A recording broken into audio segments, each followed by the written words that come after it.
ದೇಹದ ಉಷ್ಣತೆ ಹೆಚ್ಚಾಗಿದ್ದರೆ ರಾತ್ರಿ ಕೊತ್ತಂಬರಿ ಬೀಜಗಳನ್ನು ನೀರಿನಲ್ಲಿ ನೆನೆಸಿಟ್ಟು ಬೆಳಗ್ಗೆ ಆ ನೀರನ್ನು ಸೋಸಿ ಕುಡಿಯುವುದರಿಂದ ದೇಹಕ್ಕೆ ತಂಪು ಸಿಗುತ್ತದೆ. ಶೀತ ಮತ್ತು ಕಫದ ಸಮಸ್ಯೆ ಇದ್ದಾಗ ಕಾಳುಮೆಣಸಿನ ಪುಡಿಯನ್ನು ಸ್ವಲ್ಪ ಜೇನುತುಪ್ಪದೊಂದಿಗೆ ಬೆರೆಸಿ ನೆಕ್ಕುವುದರಿಂದ ಗಂಟಲಿನ ಕಿರಿಕಿರಿ ಕಡಿಮೆಯಾಗುತ್ತದೆ. ಕೂದಲಿನ ಆರೋಗ್ಯವನ್ನು ಹೆಚ್ಚಿಸಲು ಮತ್ತು ಅಕಾಲಿಕ ನೆರೆಯನ್ನು ತಡೆಯಲು ಕರಿಬೇವಿನ ಎಲೆಗಳನ್ನು ಎಣ್ಣೆಯಲ್ಲಿ ಕಾಯಿಸಿ ಆ ಎಣ್ಣೆಯನ್ನು ತಲೆಗೆ ಹಚ್ಚಿ.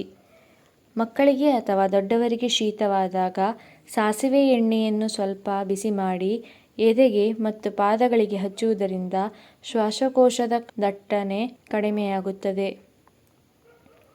ವಾಕರಿಕೆ ಅಥವಾ ಪ್ರಯಾಣದ ಸುಸ್ತು ಇದ್ದಾಗ ತಾಜಾ ಪುದೀನ ಎಲೆಗಳನ್ನು ಅಗೆಯುವುದು ಅಥವಾ ಪುದೀನ ಚಹಾ ಕುಡಿಯುವುದು ತಕ್ಷಣದ ಪರಿಹಾರ ನೀಡುತ್ತದೆ.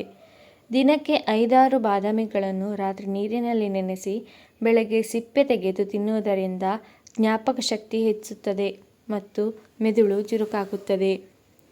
ರಕ್ತಹೀನತೆ ಅಥವಾ ಸುಸ್ತು ಇದ್ದಾಗ ದಿನಕ್ಕೆ 2-3 ಖರ್ಜೂರಗಳನ್ನು ಸೇವಿಸುವುದು ದೇಹದಲ್ಲಿ ಹಿಮೋಗ್ಲೋಬಿನ್ ಮಟ್ಟವನ್ನು ಹೆಚ್ಚಿಸಲು ಸಹಕಾರಿ.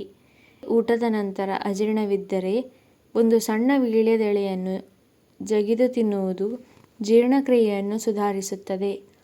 ಬಾಯಿಯ ಆರೋಗ್ಯ ಮತ್ತು ವಸಡುಗಳ ಬಲವರ್ಧನೆಗೆ ಕಲ್ಲುಪ್ಪನ್ನು ಬಳಸಿ ಹಲ್ಲು ಉಜ್ಜುವುದು ಅಥವಾ ನೀರಿನಲ್ಲಿ ಕರಗಿಸಿ ಮುಕ್ಕಳಿಸುವುದು ತುಂಬ ಒಳ್ಳೆಯದು.